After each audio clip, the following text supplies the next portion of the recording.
Sickle cell disease, or SCD, is a group of red blood cell disorders. People with SCD have abnormal hemoglobin, the protein in our red blood cells that carries oxygen throughout our bodies. SCD is inherited and it is not contagious. In each case of SCD, the person has inherited two abnormal hemoglobin genes, one from each parent, and at least one of those two abnormal genes causes someone with SCD to make hemoglobin S, or sickle hemoglobin. The most common and the most severe kind of SCD is called sickle cell anemia. That's when both of the two abnormal hemoglobin genes make two hemoglobin S genes, forming hemoglobin SS.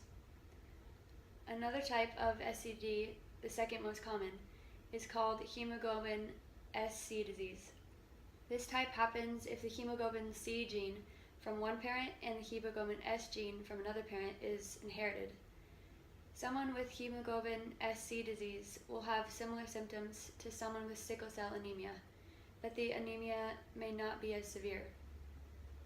Sickle cell disease is named after the shape of the red blood cells that are in people that have SCD, sickle or crescent shape. The normal shape of the red blood cell with normal hemoglobin is a biconcave disc shape. This shape allows the red blood cells to be flexible and to flow freely as they move through blood vessels to deliver oxygen. The red blood cells that are sickle shape are not flexible. They're rigid, and because of the crescent shape, they don't move easily through blood vessels. They also tend to stick together, forming into clumps that will slow or even block the flow of blood, which then in turn prevents oxygen from being delivered to the body as it should be. This blockage is the most common symptom of SCD. It's called a sickle cell or vaso-occlusive crisis.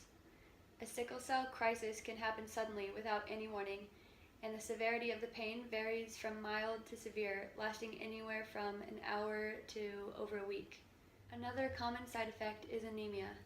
Sickle cells only live for 10 to 20 days as opposed to normal red blood cells that live for about 120 days. Someone with SCD is constantly making new red blood cells to replace the old, but when their bodies have trouble keeping up, it causes anemia. Anemia can cause low energy, dizziness, shortness of breath, and also delayed development in children. Splenic sequestration is when sickle cells are pooling in the spleen, causing a sudden enlargement of the spleen due to the increase in blood volume. It can cause a sudden drop in hemoglobin levels and can be life-threatening. If this happens multiple times, the spleen can become scarred and permanently damaged. Sometimes someone with SCD will have to have their spleen surgically removed. Without a fully functioning spleen, risk of infection is higher. Stroke is another sudden complication for someone with SCD. It can happen when sickle cells block the major blood vessels supplying the brain with oxygen. The end result can be brain damage. This rapid breakdown of red blood cells can also cause jaundice, yellowing of the eyes and skin. The lack of proper oxygen can also cause vision damage if SCD affects the blood vessels in your eyes. It can also cause other organ damage, for example, in the lungs and kidneys as well. Early diagnosis is crucial to help prevent organ damage and treat symptoms. All babies in the US are routinely screened at birth. SCD can be diagnosed with a simple blood test called hemoglobin electrophoresis. It can determine if someone has the sickle cell trait or is a carrier, meaning you don't have the disease, but you do have one inherited gene from only one parent, and can then pass the gene on to your children. People with origins from Africa, India, the Mediterranean, or other areas that have endemic malaria are most likely to be carriers of the sickle cell trait. The reason is that when a cell sickles, it also changes the permeability of the plasma membrane, causing potassium ions to leak. When potassium levels are low, the malaria parasites are killed. So someone with sickle cells actually have a higher resistance to malaria. One of the key elements in treating a sickle cell crisis is pain management. Depending on the severity of the pain, medications can range from Tylenol or ibuprofen to strong painkillers like morphine.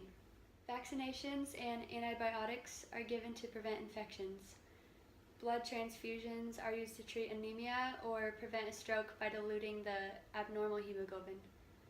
A drug called hydroxyurea helps increase the amount of hemoglobin F, or fetal hemoglobin.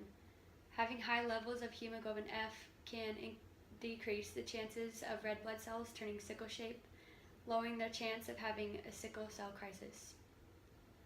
High altitudes, cigarette smoke, too much exercise, and cold temperatures can trigger a sickle cell crisis.